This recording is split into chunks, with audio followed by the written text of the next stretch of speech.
Let's go ahead and begin, and when this is all in place, and we'll continue with the slides, the PowerPoint.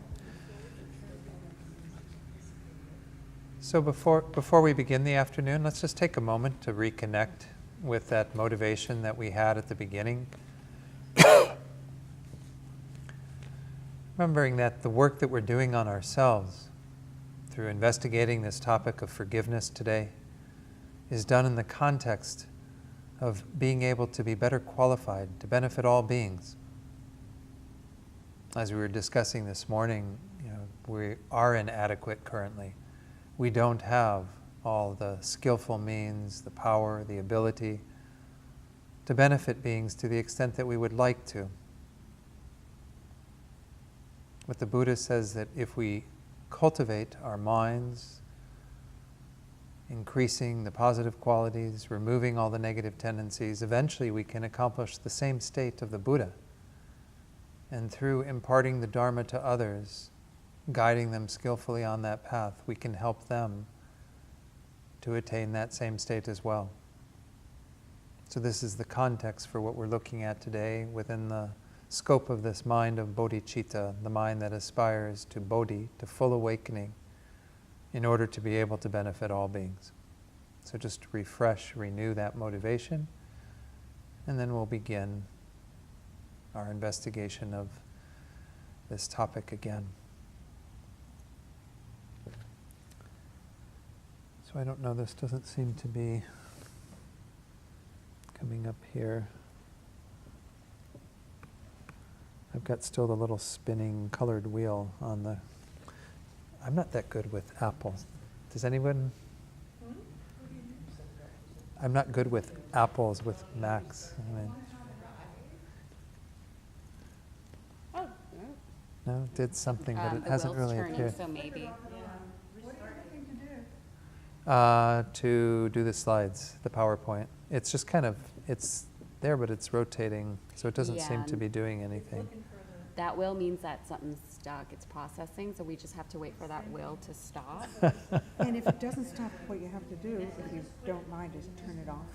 And then pop back on again, and it will stabilize it. Okay. That's always the solution with first thing you go to. With an apple. But yeah, once that wheel stops turning, But sometimes it just you doesn't. just click on that little. That thing can spin forever, so if it doesn't stop, force it to quit. Yeah, no, you won't be able to do anything as long as that wheel's spinning. You won't be able to touch anything except turn it off. Kate, good at it? Oh. That's what I told him. I'm just going to turn it off. Yeah, and then you just turn it back on again whenever you're ready. Make sure it's off though. Let me make sure. Yeah, it's off. Oh, yeah. Okay, So do oh, you want a backspace? backspace. I'm just not familiar with this so much. So it's Yeah, that's what I use. Only ever used it. See, now it's coming up still with Is it? the same thing. Huh. Then I think we're good. But it's still got the pie thing in it. We turned it off and on again. I did a force quit, but maybe we didn't leave it off long enough. There's the pie. But it's not able to do anything with it. We did that, but maybe leave it off a bit longer. I didn't hold it down long enough. I just did, maybe that just pauses it or Okay, something. it's kind of an older laptop too, so it's a little bit. Okay.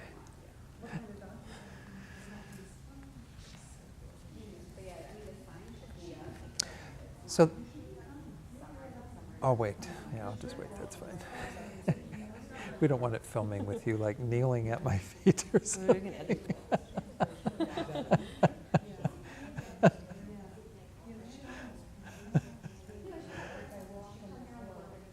Okay. Also, why don't I shut down everything else? That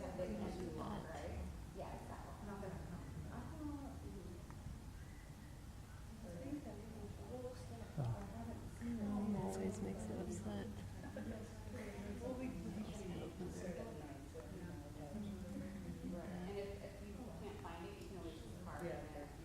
Oh, you have a lot of stuff that comes up automatically or something? Yeah. Kind of. Okay. Okay. So we do slideshow, right? Slideshow from this line. Presenter view. Yeah.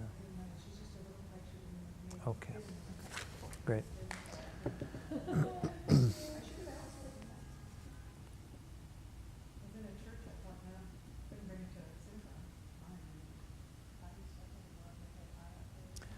Okay, so let's resume.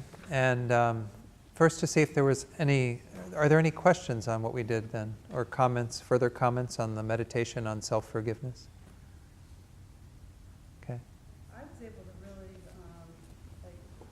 like literally feel the, I don't know, guilt and various things through your cues and how that responded. And sometimes I can feel it in my head pretty readily, but this time I could feel how it traveled into my thoracic area. Wow. And I Yeah. hadn't sensed that before. Uh-huh, So uh-huh. I think that all the verbal cues really helped Good, tapping good. into parts that I hadn't felt before. Okay, good.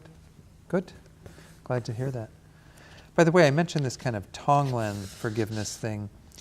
It's a little bit opposite of what Tonglen is, the way I was wording it, because usually with Tonglen you're breathing in kind of the negative stuff and giving out the positive. But there is a Tonglen forgiveness meditation that Sogyo Rinpoche did, and I can have that get distributed to everyone as well. We didn't make it in paper because I generally don't like to, use it that much, but feel free to use any of these kinds of visualization techniques when you're doing this type of meditation. Of, like I was saying, to breathe in the forgiveness, to breathe out all the heaviness of the burden of holding on to that. Sometimes these are useful tools, depending upon where our mind's at or what's going on, to supplement the actual meditation. So, but good. Well, I'm glad there were some good responses to this. So I've got a question up here on the screen that we talked about a little bit, but I'm going to give you a quote that kind of talks a little bit about this idea of why it's so hard to forgive ourselves. This is actually from a teacher in the Western Buddhist order. I don't remember what the F stands for. Friends of the Western Buddhist order, that's what it is. They're a British organization that has been trying to create, in a sense, a Western Buddhist order that's not necessarily entrapped by being Tibetan or, Chinese or Theravadan or whatever. They're trying to integrate a lot of teachings. And their teacher, Ratnagosha, says, we need to forgive ourselves for not living up to our ideals all the time, while at the same time striving to live up to our ideals. This is one of the paradoxes of it, right? We're constantly forgiving ourselves for not being where we'd like to be, but continuing to strive to be where we'd like to be. And that's just the nature of the work. Ideals are something to reach for, something to look up to, but not something to beat ourselves up with. And that becomes the problem, right? Because we tend to think, oh, I should be so much better. I've been practicing Buddhism for so many years and I'm still getting angry. I'm still getting upset when people are doing these things. Or I'm still doing the things that harm others. It's okay. It's all a work in progress and we're all going to take as long as it takes. So at some level, we're all doing the best that we can because our abilities are dictated by the moment and our capacity at the moment. Doesn't mean we can't increase that capacity. That's the first part of it. Or the second part of it, we have to strive up to live up to our ideals. But we can't beat ourselves up for not living up to them currently because they are ideals. They are where we're working towards. So that's why perhaps self-forgiveness can be a hard thing to work with, because it very quickly teeters into that self-denigration, putting ourselves down. So let's go on then to the second level, asking forgiveness of others. And this too you might think is maybe not an essential step. I think it's a useful one, and can sometimes once more go beyond than where the first one is still working within our own sphere of ourselves, forgiving ourselves. This is where we acknowledge those ways that those actions that have harmed others, that have had a negative impact on others, we can actually begin that process of seeking to make some reconciliation there, to actually apologize for the actions that we've done. So what is the nature of asking forgiveness of others and why is it necessary? This too, once again, is on your handout, the notes on forgiveness meditation, if you want to look there, or you're welcome to look up on the screen. First is a quote from Gina Sharp, who I mentioned earlier. Our asking forgiveness from other beings is based not on shame or guilt or blame, but on our recognition of what has happened, very simply. The ways in which ignorance or unawareness has worked in our lives that has led to our actions, our thoughts, or our words, being the cause of someone else's unhappiness, their sorrow, their suffering. You know, this is once more to what Michelle was saying, this is another aspect of responsibility there. Then, if the person that we have offended is still around, is still somebody that we can, go to and make some expression of our sincere regret and our wish for their forgiveness, their or truly apologize for that, then by all means that should be a part of the process. It's kind of interesting, in the Tibetan Buddhist tradition there's a strong emphasis when we start working with our karma to work with what are called purification practices. Purification practices are a way of kind of creating a very powerful antidote to all the stuff that we've done unskillfully. But what's interesting, in the traditional teachings, they don't talk about this aspect of it, of actually going out and seeking forgiveness from others for what we have done. And to me, that's really one of the main parts of seeking some kind of reconciliation and remedy, because if we don't do that work, well, then other people might continue to carry that around. If there's a way to resolve that, that's a wonderful part of this. We're going to work with it today, as I said, in terms of on the cushion. We're not going to be, like I said, you don't all have to leave here and spend an hour finding somebody who you need to apologize to and then coming back and reporting to me how that went. Yeah, maybe you find somebody here in the room. But that's the work that you might work up to, in a sense. What we're doing by that meditation is to make ourselves familiar enough with that real seeking of forgiveness that we're ready then to go to the people who we have harmed and make some kind of an effort to do that. John, can I ask you a question? Sure. What if those people don't forgive you? How do you work with that? Well, my own advice is that once more the process in Buddhism always tends to be that we have to work on ourselves, and the reality of changing others is not something we have the capacity to do necessarily. We can. Sometimes our coming to people and forgiving, or saying we are truly sorry for what we've done, seeking their forgiveness, and they don't give it to us, we still did that part of the healing. We did that from our side. And if it causes us to hold on to some resentment because they're not forgiving us, well, then we need to forgive them for that. We might seek forgiveness from them. They're not giving us that, so we have to find a way to create a space for not holding any resentment. But it's kind of like, again, the expectation thing that we talked about last night. The expectation shouldn't be that they're going to immediately forgive us or that they're going to even be glad to see us. It could be that they don't even give us the space to be able to seek forgiveness or apologize. And that is just what it has to be. And then we just keep doing the work on our own. Just like the same thing when we talk about, I mentioned this earlier, if the person isn't there any longer. Say we harmed somebody or said some really hateful things and they're no longer in this world, in that form, to be able to go to them.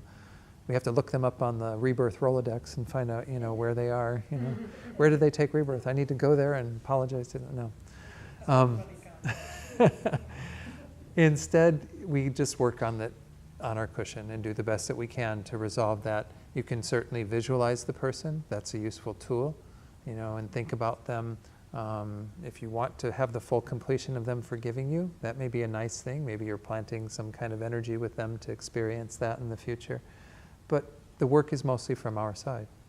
The work is to be able to go forward, admitting our faults, admitting our mistakes, our deficiencies, and seeking forgiveness. So the next little quote up here is from Noah Levine, the founder of the Dharma Punks and Against the Stream, this organization. You were talking about the chapter they have in LA, and very vibrant part of the Buddhist society these days, appealing to urban communities in ways that a lot of traditional Buddhism hasn't. And he says asking forgiveness is an act of humility, generosity, and healing. Some level of regret will remain and should, but shame and guilt will eventually disappear. Through structured meditation, we can train the heart-mind to let go, to meet past pains with understanding and acceptance. So this is an interesting idea of what he puts forward, that some level of regret should remain. And I would say to some degree, it's not to say that we never get over the healing from that, or we never feel that we've been fully forgiven. I think we should get to some place where that is there. But the sense of regret I think he's referring to, putting words into his mouth. But I think what he's referring to is the fact that we should feel at some level that we won't ever want to do that again, that we won't ever want to repeat those same types of behaviors that we have sought forgiveness for, that we maintain some sense of regretting that those patterns were there, but acknowledging we're not going to continue to do it. That's where I see the regret kind of moving into more of an active way of influencing our current and future actions rather than just being about, dwelling on the past. I think at some point we do need to feel like we've done the work. Just like people ask me, going back to that purification practice, a lot of people ask, well, does this mean I have to purify all these things I've done for the rest of my lifetime, every time I do purification? Well, I think with some things that might be useful.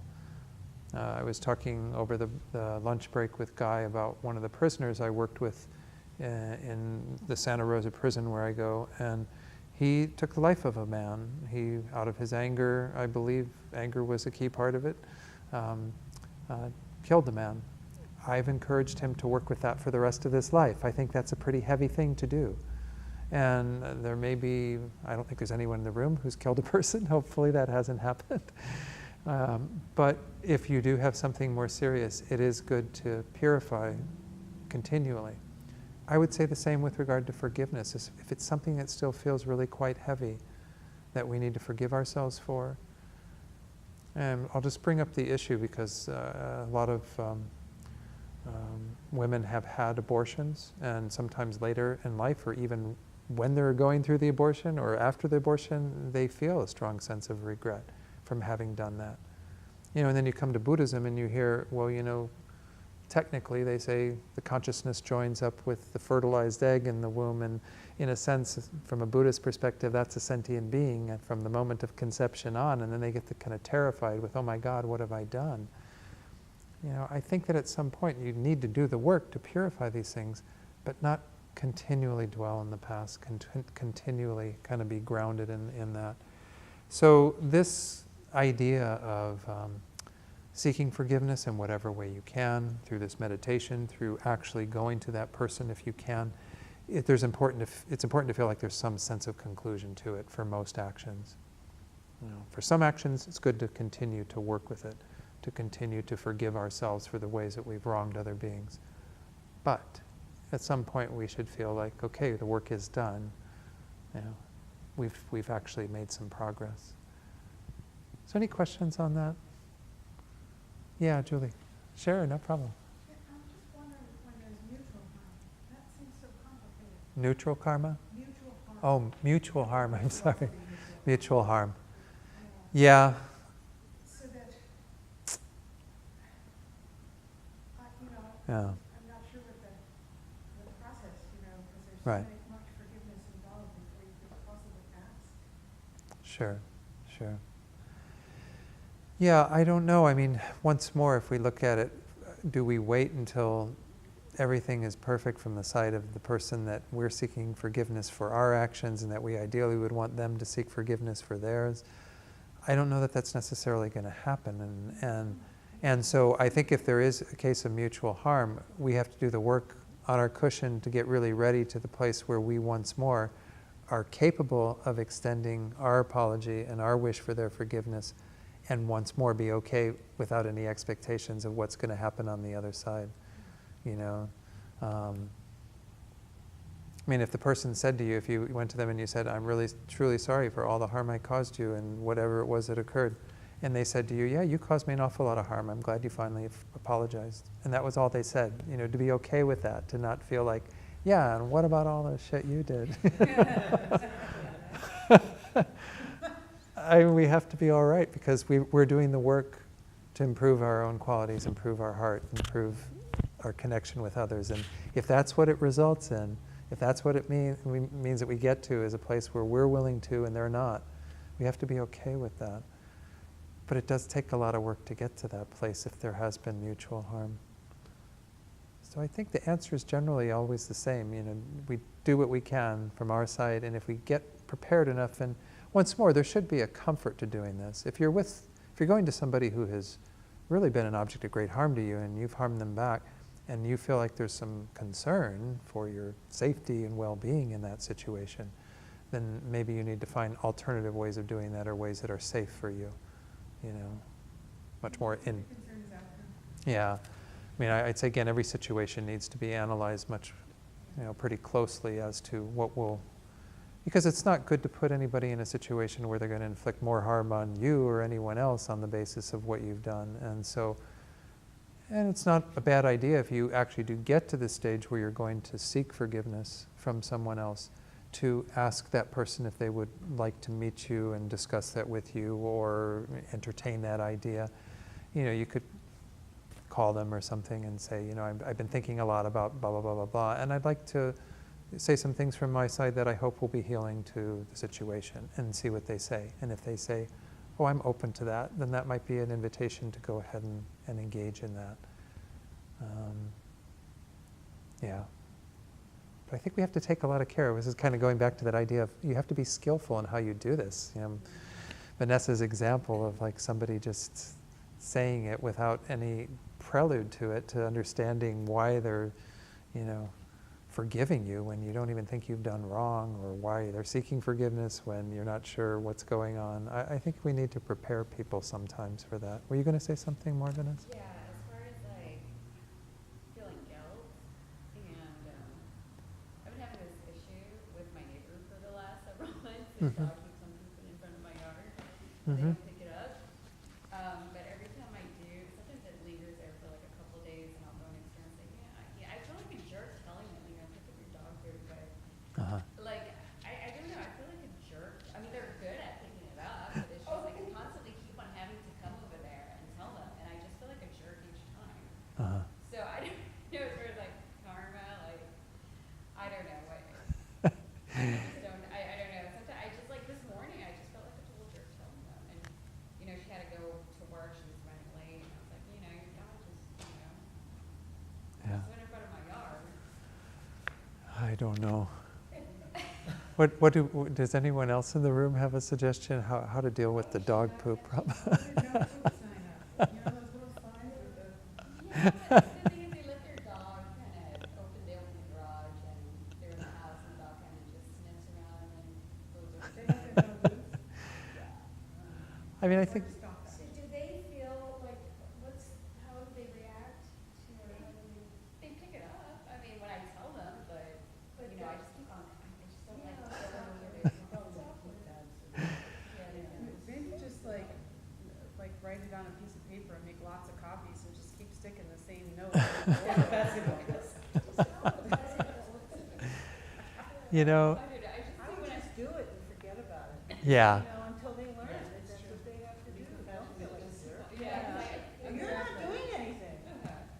Yeah, I mean, I think that all of these things, there's that wonderful book title by Pema Chodron, Start Where You Are, and it really just speaks to the fact that each of us has to practice wherever we're at in terms of what we think is the most appropriate thing to do. I mean, there may be like the dog poop bodhisattva that is just happy to pick up everyone else's dog poop. I mean, that's a pretty high developed practice where you're just happy to be of service to other beings and do whatever needs to be done.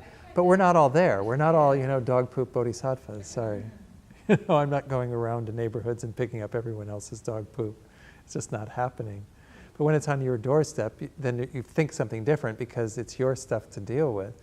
Well, then maybe you continue to deal with it in whatever way you think is appropriate by telling them, and as was said by Susan, don't feel guilty about it. Think you're just helping them to be more responsible people in the world. You're doing it out of your compassion and concern for them to be responsible parties, and it may take telling them 500 times before they start doing it on their own. Go ahead, Julie, yeah. I was going to say there's one more issue, and that is for responsible dog owners. It's also, you're doing the rest of us a favor by telling the irresponsible dog owners who make it hard for us. Yeah, yeah. Against the law, I'm going to be, you have to pick up or you can get a ticket. But I'm just trying to point out that you would be helping a lot Yeah. of people. Yeah.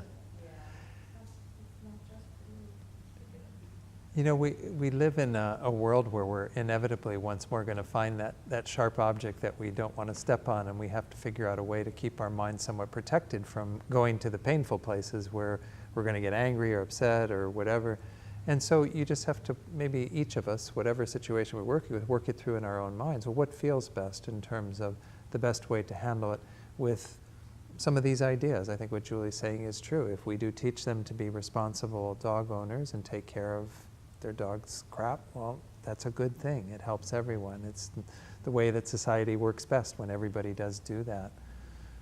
Do they pick up everywhere else? Probably not. Yeah. But you know, there will be people who decide they're just gonna clean it up themselves and not worry about it. And that's one response. I'm not saying one's better than the other. It just depends on where we're at. And there may be some other people who take the dog poop and throw it on their doorstep, you know. So, you know, we have to decide what is our response and what's the motivation behind our response.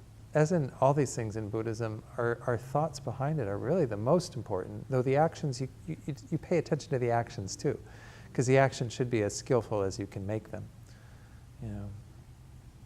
Anyway, those are hard things to answer.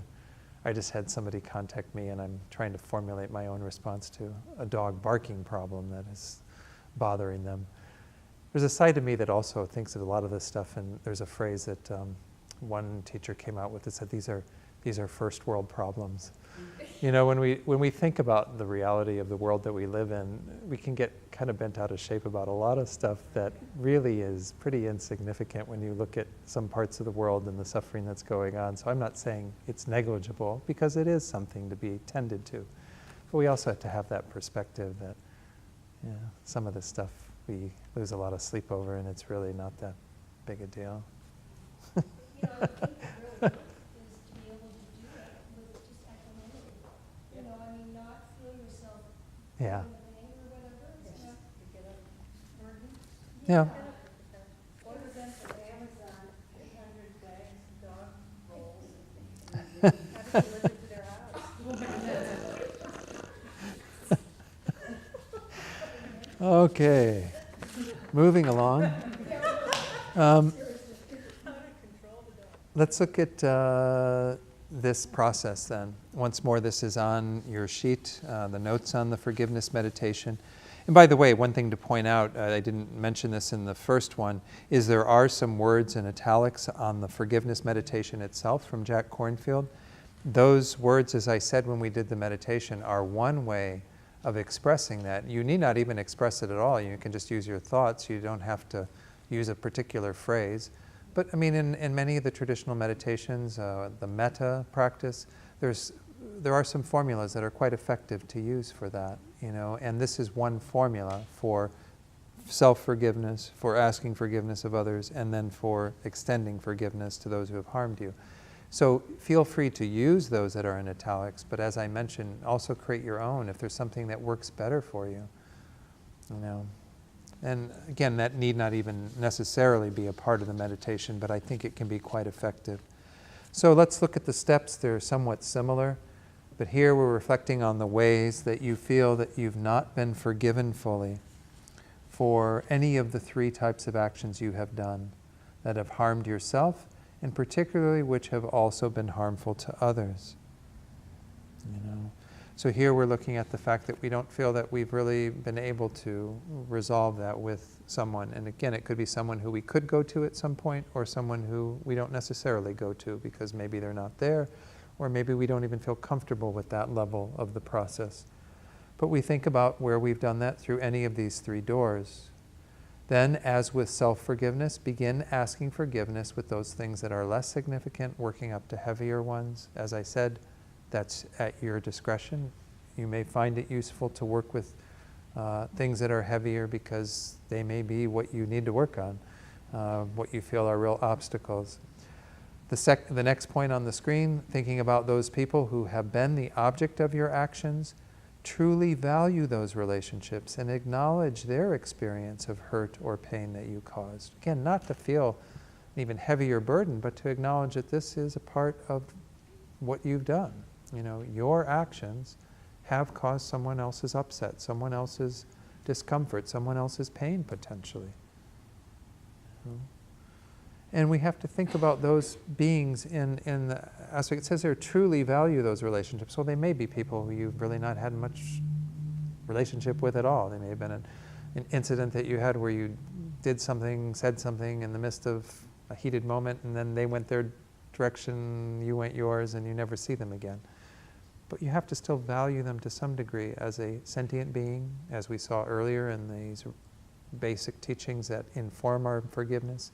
They're a being that is worthy of compassion. They're a being that is under the control of their own delusions, that is, somebody who we would value just at the level that we value all beings, no matter what their situation is, no matter who they are. Then the next point, as you do this practice, be aware of how difficult it is to accept your own mistakes and to feel worthy of being forgiven for them by those who you've offended. So sometimes it is hard. I mean, there's almost an embarrassment factor in this too, right? When you have to go up to others and kind of admit that you've done something that has harmed them. And maybe sometimes it's something they weren't even quite aware of. Maybe something disappeared out of their garage and you were the one that took it and they never knew who took it, and you come up and you want to let them know, by the way, I'm the one that took that from your garage. Here it is, I'm sorry, please forgive me. And they want to hit you with it or something. I don't know. The point is that, this other person that we, are admitting this to does deserve that to some degree if we can muster up what it takes to do that. But from our side, it can be very hard. It can be very embarrassing. So again, in this course of this meditation, you're just doing it in your imagination. You're just doing it with your meditation. As I said, it doesn't have to necessarily manifest in a physical act of going to them or verbally asking that forgiveness. But you can see the benefit if it does. Okay?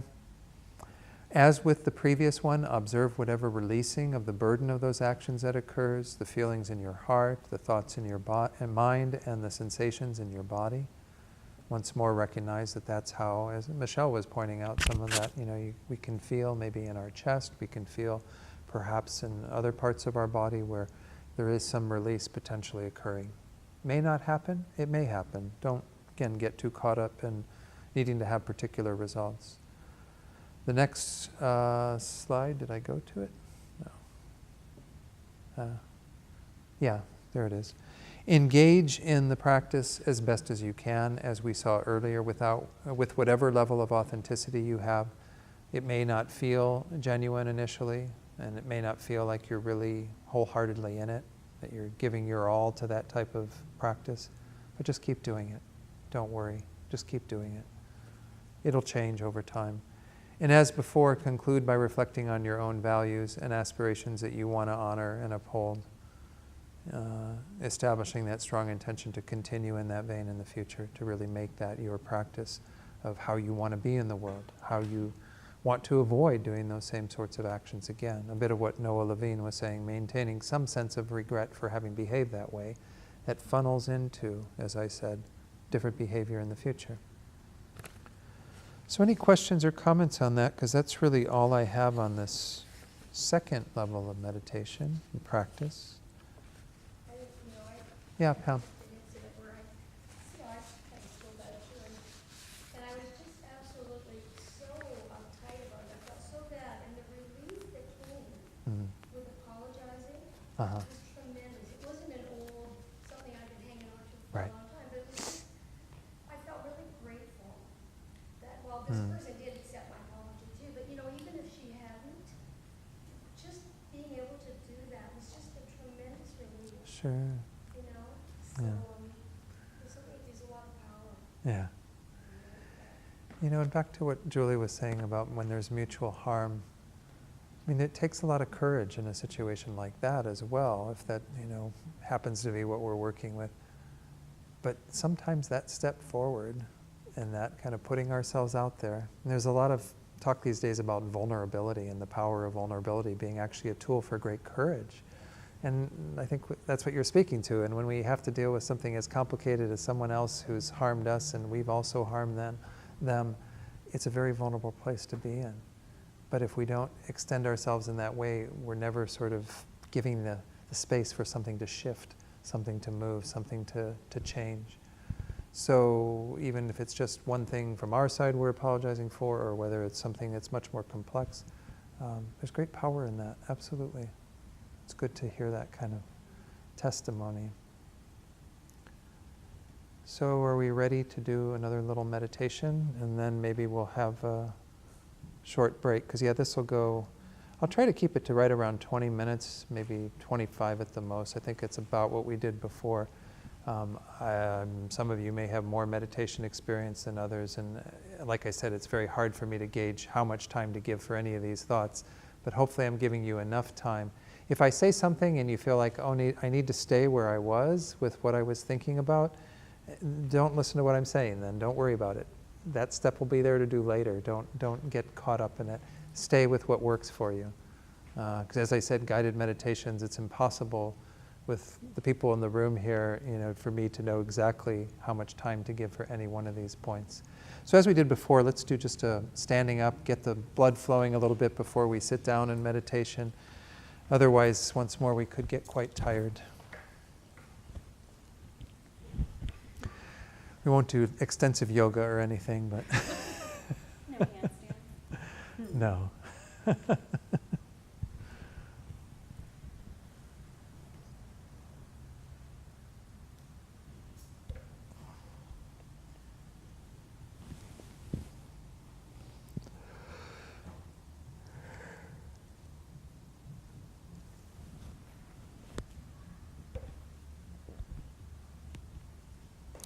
And whenever you're ready, you can be seated.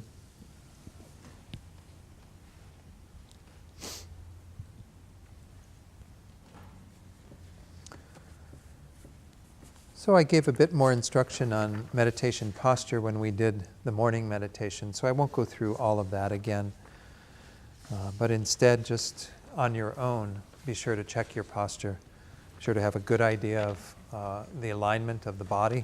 Whoops. Particularly the back.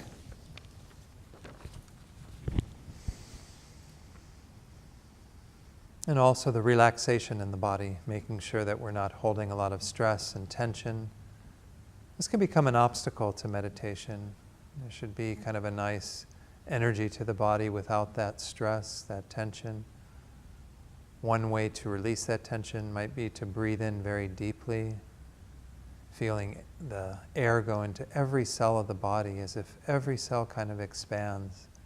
And then when you exhale, feel all the stress, wherever it might be, whatever parts of the body, exhaling as everything contracts.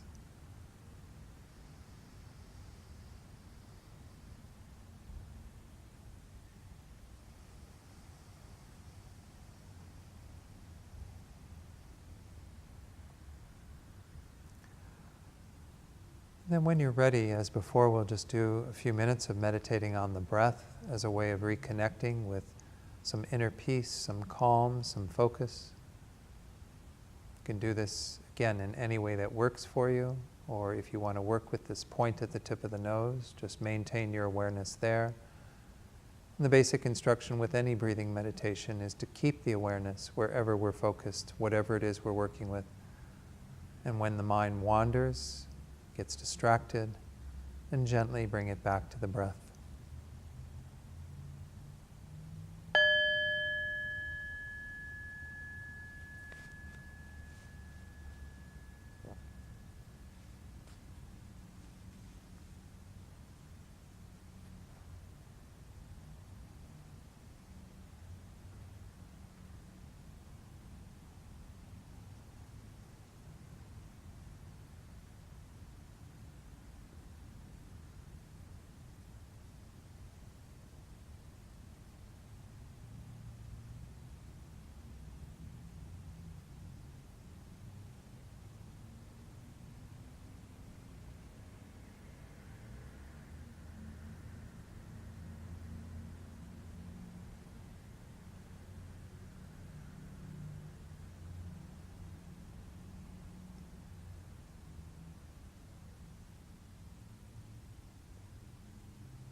So now let's begin this meditation on asking forgiveness of others with that first step, which is to do kind of a survey of our past actions,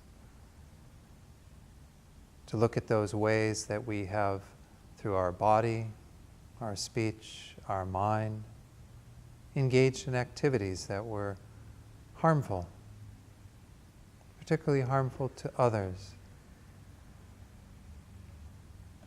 We're doing this to eventually select one of these to work with. But you might just let your mind free float for a bit, thinking about those things that may have happened recently or even earlier in your life that you'd like to work with, and choose one that you feel comfortable working with in the space of this meditation this afternoon. An action where you feel that you haven't been fully forgiven.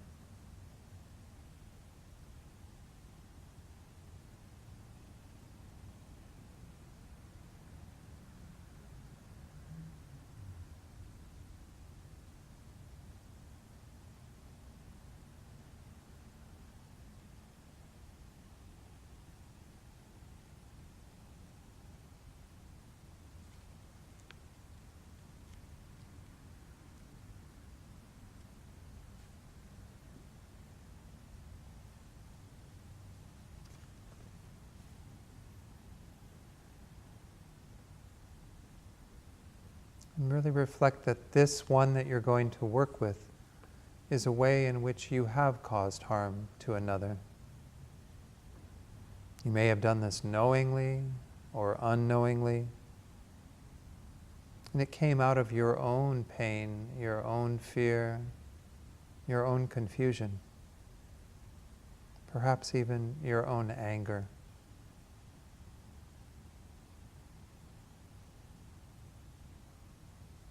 And with regard to that one situation, allow yourself to remember and visualize that way in which you did hurt another.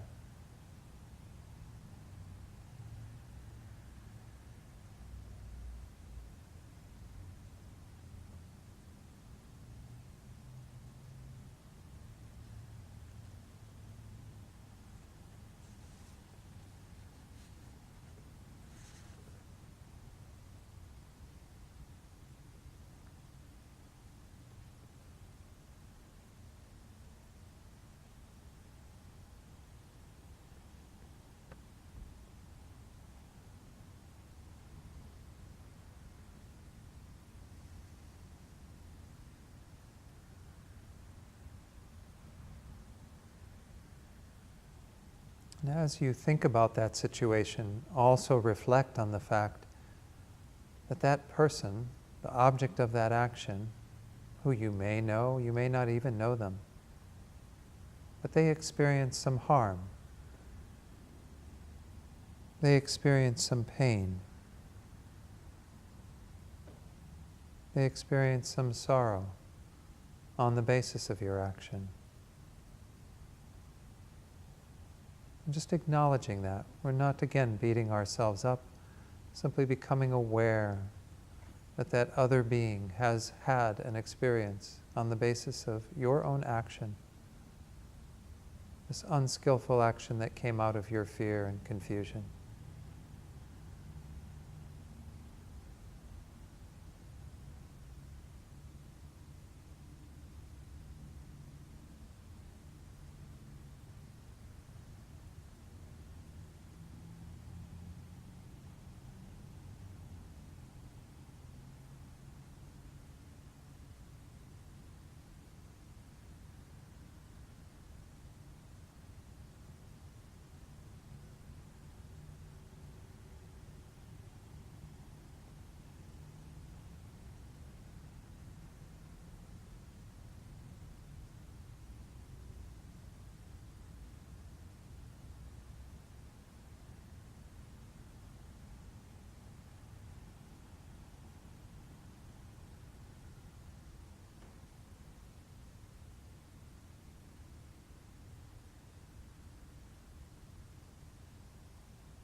And seeing that other person through that lens of acknowledging their suffering, their difficulty due to your action. Try to also see them as somebody who you value. If it's someone that you do know, see how that's a relationship that you truly value. If it's someone that you don't, you might see them simply through the lens of another suffering sentient being. Another being who is going about their lives and experiencing harm, in this case from you, and really want them to be free from suffering. Try to open your heart to them, valuing them in that way.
And then once more acknowledging your own pain and sorrow from having held on to this act for so long, the burden that that has been for you. Think that now is the time to seek forgiveness for that. Now is the time to heal from that.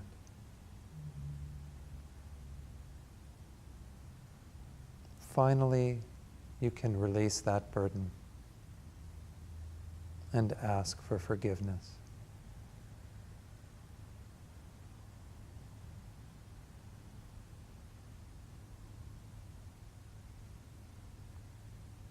And then thinking about that being who you have harmed, begin to generate thoughts such as this. I ask for your forgiveness. Please forgive me for what I have done, for the way that I have harmed you. I seek your forgiveness. Find what words work for you. And gently just repeat them within your mind, imagining that person in front of you, seeking their forgiveness.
if you notice some difficulty in seeking that forgiveness and expressing that, just continue to work with it.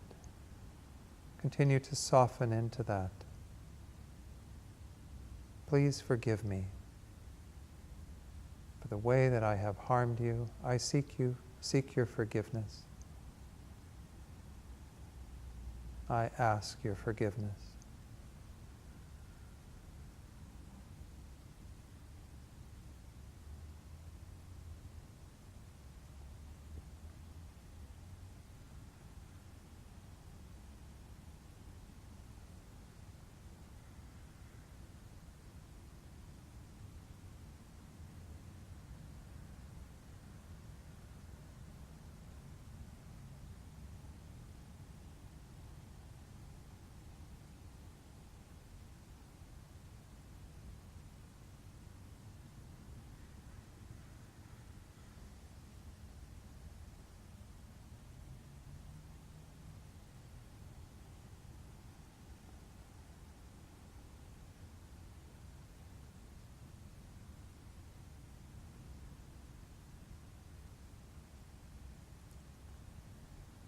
If you feel in some way that you're not worthy of receiving that forgiveness, try to soften into that as well.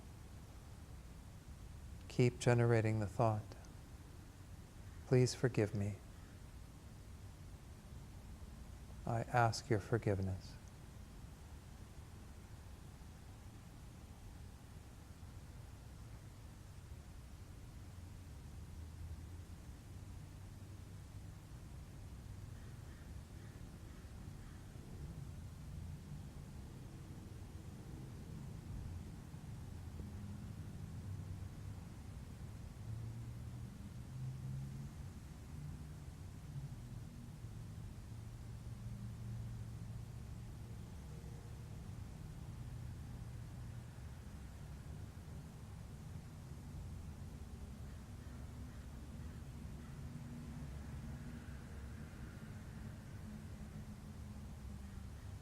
And as you do this, take note of any feelings in your heart, thoughts in your mind, any bodily sensations that arise.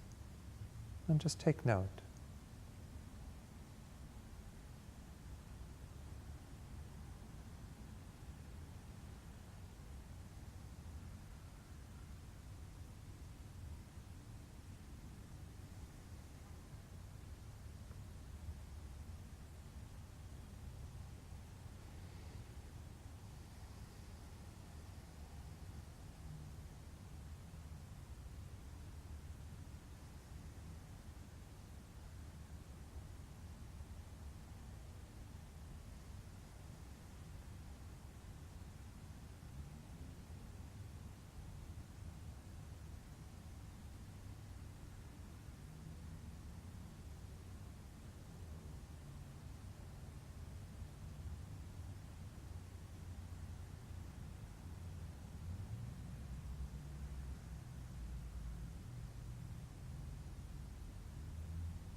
And then, having done some of this work with that action that you are seeking forgiveness,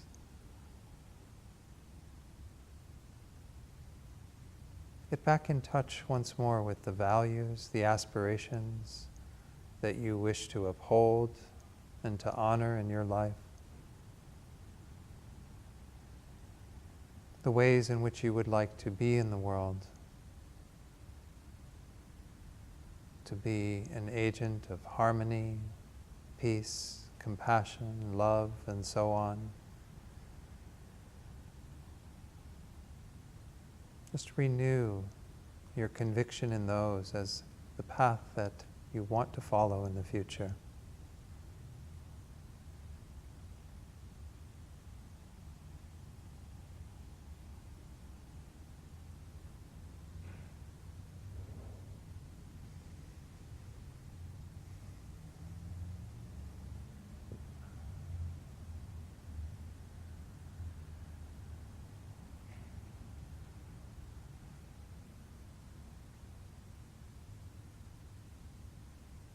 And also if there is a path of action that you need to engage in after this meditation, to determine whether that is something you'd like to pursue, such as going to that person to actually seek forgiveness.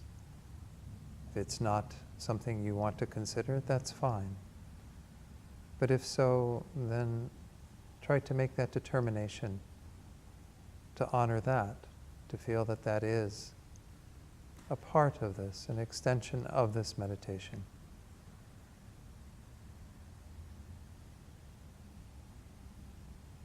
And whatever decision you have made, to end this by rejoicing in having taken this opportunity through this meditation to explore the concept of seeking forgiveness from others for the harms that we have done. Rejoice that you have done this.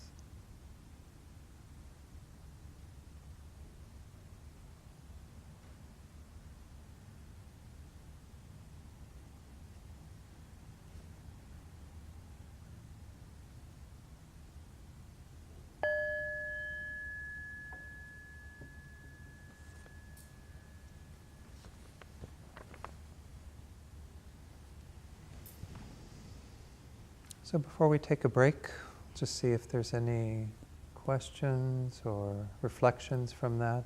Anything anyone needed to share in regard to that experience? Did anyone work with the same thing you worked with in the first meditation that you were forgiving yourself for? Good.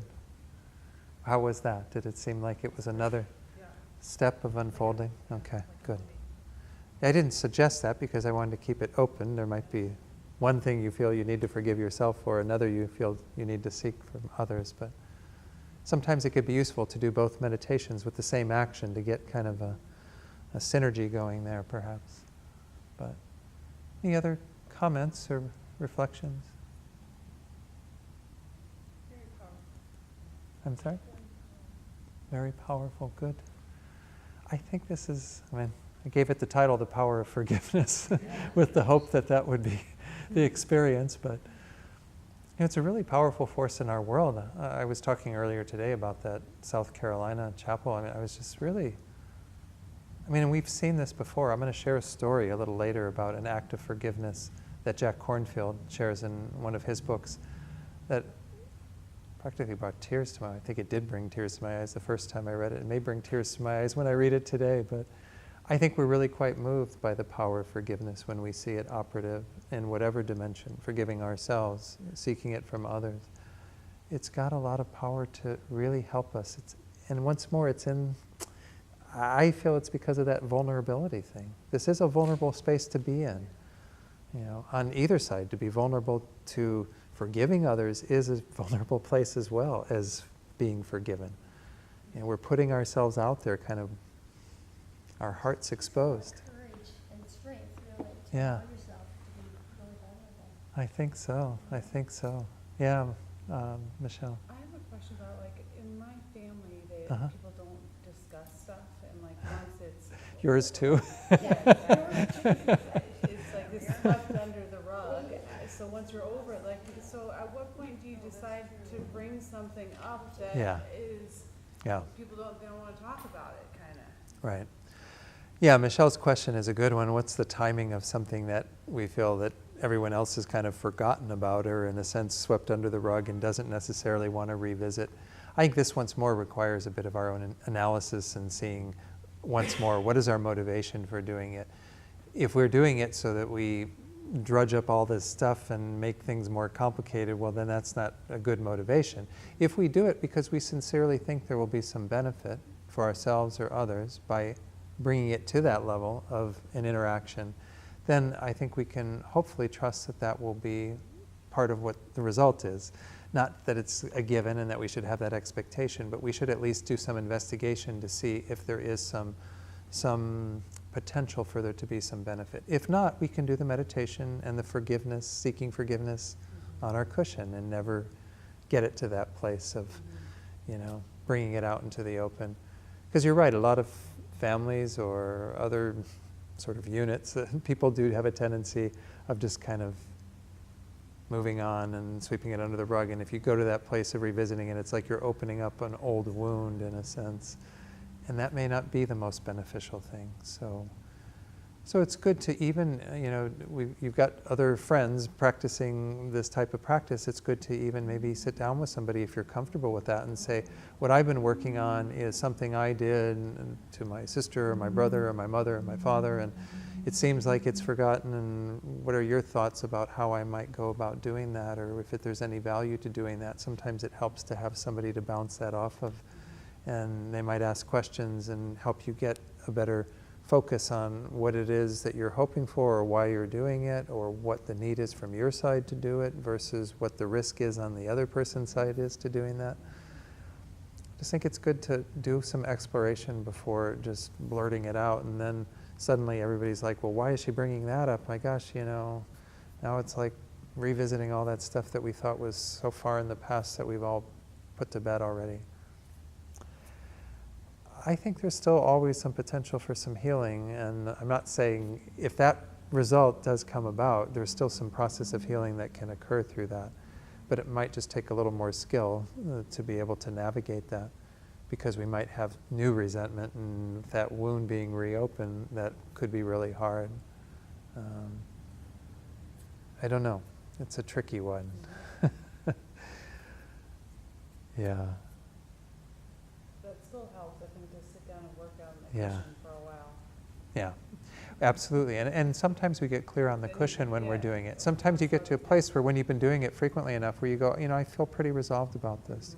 I don't need to reopen that with that person because I don't see it as a pressing need for myself, because I feel like I've been forgiven in my own way through that work. Maybe that will be where you arrive at. That'll be fine. You won't need to do that additional work. We do have that phrase, right? Let sleeping dogs lie, At some level, it's kind of maybe better if there's not a lot of stuff there to not stir it up again.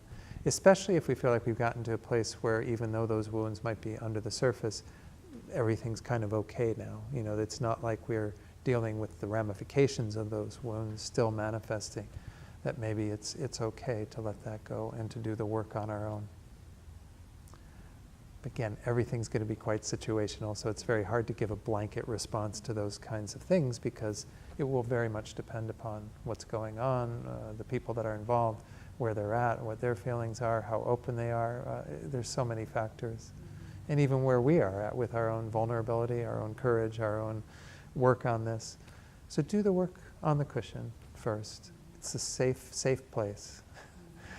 I like Jack Kornfield in one teaching. He was talking about how when you're in meditation, and you are gone from the object or gone doing whatever, you're in la-la land for a while and you come back, well, there's no need to get too excited about it. It's just like what Julia Child said when she was in the kitchen once. She said, oh, you dropped the lamb on the floor? No problem. You pick it up. Nobody's there. What difference does it make? It's kind of like that in our meditation, right? It doesn't all have to be perfect. We just do the work that we do, and it's a safe container. It's our own little kitchen where we can drop it and we can pick it up and we can do whatever we need to do. And it's perfectly fine. And whatever work we do in our own little kitchen of our mind is our work. Nobody else needs to know about it or see it. And if we do decide to share it, if it does manifest into some behavior where we go to others out of that, we try to do the best that we can to keep that safe for them too. So that's where, once again, getting permission is a good idea. If it were something that you feel like you are drudging up stuff that's been swept under the rug and forgotten to some degree, maybe seeking permission from others to do that and to say, it's okay if you say yes, it's okay if you say no, but I was curious, I'm having some things I'd like to express about that incident. Is that something that you're interested in? And if not, I'm totally fine. Be real, give them the space to make the decision. And they might say, I'd really rather not go there. Frankly, I've kind of moved on. And they're like, okay, that's good. I've done my own work on it, and I'm content with that, Not everybody wants to revisit stuff. I think we can benefit from it. I'm not denying that, but we have to be skillful,